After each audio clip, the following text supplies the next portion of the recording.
ഭാരതീയ സംസ്കാരത്തെ അവഹേളിച്ച വിവാദ നാടകം സംസ്ഥാന സ്കൂൾ കലോത്സവത്തിൽ നിന്ന് ഒഴിവാക്കി സ്കൂൾ അധികൃതർ. ഹിന്ദു ഐക്യവേദിയും സ്കൂൾ മാനേജ്മെന്റുമായി ചർച്ച നടത്തിയിരുന്നു. നാടകത്തിന് നേതൃത്വം നൽകിയ അധ്യാപകൻ ഷൗക്കത്തിന് നേരെ നടപടിയുണ്ടാകും. ഹൈന്ദവ സമൂഹത്തോട് മാപ്പ് പറയാൻ തയ്യാറെന്നും സ്കൂൾ മാനേജ്മെന്റ് അറിയിച്ചു.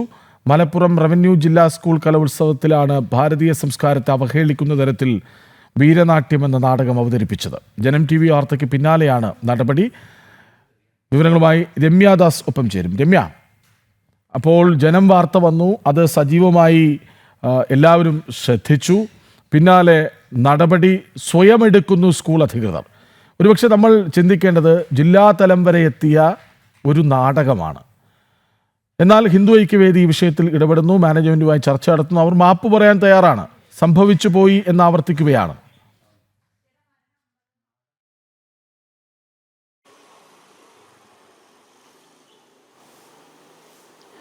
തീർച്ചയായും കൃഷ്ണരാജ്, ഈ വിഷയത്തിൽ ഇപ്പോൾ സ്കൂൾ അധികൃതർ മാപ്പ് പറഞ്ഞിട്ടുണ്ട്. കാരണം ഈ വിഷയത്തിൽ സ്കൂൾ അധികൃതർക്ക് തെറ്റുപറ്റി എന്നുള്ള രീതിയിൽ തന്നെയാണ് മാപ്പും അവർ പറഞ്ഞിട്ടുള്ളത്. കഴിഞ്ഞ ദിവസം ഇതുമായി ബന്ധപ്പെട്ട സർക്കുലറെല്ലാം ഇറങ്ങിയതാണ്. ഈ മലപ്പുറം റവന്യൂ കലോത്സവത്തിലായിരുന്നു ഇത്തരത്തിൽ ഈ മഹാഭാരതത്തെയും അതുപോലെ തന്നെ രാമായണത്തെയും എല്ലാം അവഹേളിച്ചുകൊണ്ടും അതിലെല്ലാം സ്ത്രീവിരുദ്ധതയാണെന്ന് പ്രഖ്യാപിച്ചുകൊണ്ടും വീരനാട്യം എന്ന പേരിൽ ഒരു നാടകം അരങ്ങേറിയത്. ഇത് അരങ്ങേറിയ സമയത്ത് തന്നെ നമ്മളെല്ലാം നേരത്തെ പറഞ്ഞതുപോലെ വലിയ തോതിലുള്ള പ്രതിഷേധം ഉണ്ടായിരുന്നു. ഇത് ജൻ TV ആയിരുന്നു ഈ വാർത്ത റിപ്പോർട്ട് ചെയ്തത്. തുടർന്നാണ് ഇത്തരത്തിൽ വലിയ രീതിയിലുള്ള ഒരു പ്രതിഷേധം ഈ നാടകത്തിനെതിരെ ഉണ്ടായത്. നിലവിൽ ഇപ്പോൾ ഈ പ്രതിഷേധം ശക്തമായതോടെ തന്നെ ഈ നാടകം സംസ്ഥാന കലോത്സവത്തിൽ പങ്കെടുപ്പിക്കേണ്ട അല്ലെങ്കിൽ മത്സരിക്കേണ്ട എന്ന തീരുമാനത്തിലേക്ക് സ്കൂൾ അധികൃതർ എത്തിയിരിക്കുന്നു എന്ന് തന്നെയാണ് നമുക്ക് പറയാൻ കഴിയുന്നത്. വളരെ സന്തോഷകരമായ ഒരു വാർത്തയാണ്. കാരണം ജനം TVയുടെ ഇടപെടലോടെയാണ് ഇത്തരത്തിൽ ഈ അതായത് സമൂഹത്തിന് യാതൊരു വിധത്തിലുള്ള സന്ദേശവും നൽകാത്ത ഈ നാടകം, അതായത് അതിൽ സ്ത്രീവിരുദ്ധതയുണ്ട്, അതുപോലെ തന്നെ അവഹേളനമുണ്ട് എന്ന രീതിയിലെല്ലാം അവതരിപ്പിച്ച നാടകം ഇനി സംസ്ഥാന കലോത്സവത്തിൽ കൂടി അവതരിപ്പിക്കേണ്ട എന്ന തീരുമാനത്തിലേക്ക് സ്കൂൾ അധികൃതർ എത്തിയിരിക്കുന്നു എന്ന് തന്നെ നമുക്ക് പറയാൻ കഴിയും. ഏറെ സന്തോഷകരമായ വാർത്ത തന്നെയാണിത്. ഈ ഈ മലപ്പുറം റവന്യൂ കലോത്സവത്തിൽ ഒന്നാം സ്ഥാനത്തിന് അർഹമായ നാടകമായിരുന്നു ഈ വീരനാട്യം. ഈ ഹൈന്ദവ സംഘടനകളുടെയും അതുപോലെ തന്നെ ദേശീയ അധ്യാപക പരിഷത്തിൻ്റെയും നേതൃത്വത്തിൽ ഈ നാടകത്തിനെതിരെ അന്ന് തന്നെ വലിയ രീതിയിലുള്ള പ്രതിഷേധവും ഉണ്ടായിരുന്നു. കാരണം നേരത്തെ ഞാൻ സൂചിപ്പിച്ചതുപോലെ തന്നെ ഈ മഹാഭാരതം അതുപോലെ തന്നെ രാമായണം ഹൈന്ദവ സമൂഹത്തിൻ്റെ ഇത് വലിയ തോതിൽ, കാരണം വളരെ രാമായണം അതുപോലെ തന്നെ മഹാഭാരതവും വലിയ പുണ്യഗ്രന്ഥങ്ങളായി കരുതുന്നവരാണ് ഹൈന്ദവ സമൂഹം. എന്നാൽ ഇതിനെല്ലാം അധിക്ഷേപിക്കുന്ന രീതിയിലായിരുന്നു. കാരണം അതിൽ സ്ത്രീവിരുദ്ധതയുണ്ട്, വലിയ തോതിലുള്ള അവഹേളനം, അതായത് കൊച്ചു കുട്ടികളെ കൊണ്ട് ഈ സ്റ്റേജിൽ വരുത്തി മോശം രീതിയിൽ വാക്കുകളിലെല്ലാം പ്രയോഗിച്ചുകൊണ്ട് ചിത്രീകരിക്കുന്നതായിരുന്നു ഈ നാടകത്തിൻ്റെ ഒരു ഇതിവൃത്തം ഉണ്ടായിരുന്നത്. ഇതിലാണ് ഇപ്പോൾ ഈ നടപടി ഉണ്ടായിരിക്കുന്നത്. ഈ വിഷയവുമായി ബന്ധപ്പെട്ട് നമുക്ക് ഏറ്റവും അവസാനം നൽകാനുള്ള അപ്ഡേറ്റ്സ് ഇത് തന്നെയാണ്. കാരണം ഇപ്പോൾ ഈ നാടകം, അതായത് വീരനാട്യം എന്ന നാടകം സംസ്ഥാന കലോത്സവത്തിൽ പങ്കെടുപ്പിക്കില്ല എന്ന് മാത്രമല്ല, ഇതുമായി ബന്ധപ്പെട്ട് സ്കൂൾ അധികൃതർ മാപ്പും പറഞ്ഞിട്ടുണ്ട്. കൂടാതെ തന്നെ ഈ അധ്യാപകനെതിരെ, ഈ ഷൗക്കത്ത് എന്ന അധ്യാപകനെതിരെ നടപടിയെടുക്കും എന്ന് തന്നെയാണ് ഇപ്പോൾ ഒടുവിൽ സ്കൂൾ മാനേജ്മെന്റ് അറിയിച്ചിട്ടുള്ളത്.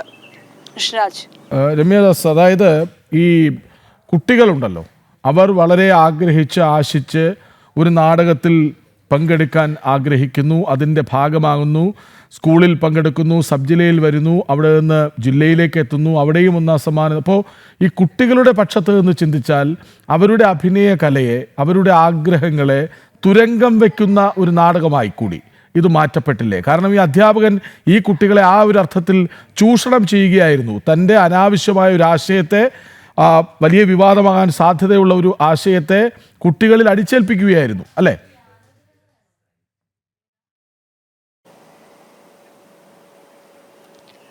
തീർച്ചയായും കൃഷ്ണരാജ്, ഇത് ആദ്യഘട്ടത്തിൽ തന്നെ നമ്മൾ പറഞ്ഞിട്ടുണ്ട്. കാരണം ഒന്നും അറിയാത്ത കൊച്ചു കുട്ടികളെ കൊണ്ടാണ്, അവരെ ടൂളാക്കിക്കൊണ്ടാണ് ഇത്തരത്തിലൊരു നാടകം രചിച്ചിട്ടുള്ളത്, അവരെ ടൂളാക്കിക്കൊണ്ടാണ് ഇത്തരത്തിലൊരു നാടകം രംഗത്ത് അവതരിപ്പിച്ചിട്ടുള്ളത്.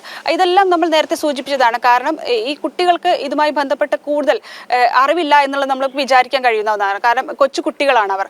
എന്നാൽ ഇതിൽ കൃത്യമായി അറിവുള്ള ഒരു അധ്യാപകനാണ് ഇത്തരത്തിൽ ഈ ഹിന്ദു മതവികാരത്തെ വ്രണപ്പെടുത്തുന്ന രീതിയിൽ തന്നെ ഈ മഹാഭാരതത്തെയും അതുപോലെ തന്നെ രാമായണത്തെയും എല്ലാം വക്രീകരിച്ചുകൊണ്ട് ഇത്തരത്തിലൊരു നാടകം ആവിഷ്കരിക്കുന്നതും ഈ കുട്ടികളെ അത് പഠിപ്പിച്ച് രംഗത്ത് അവതരിപ്പിക്കുന്നു.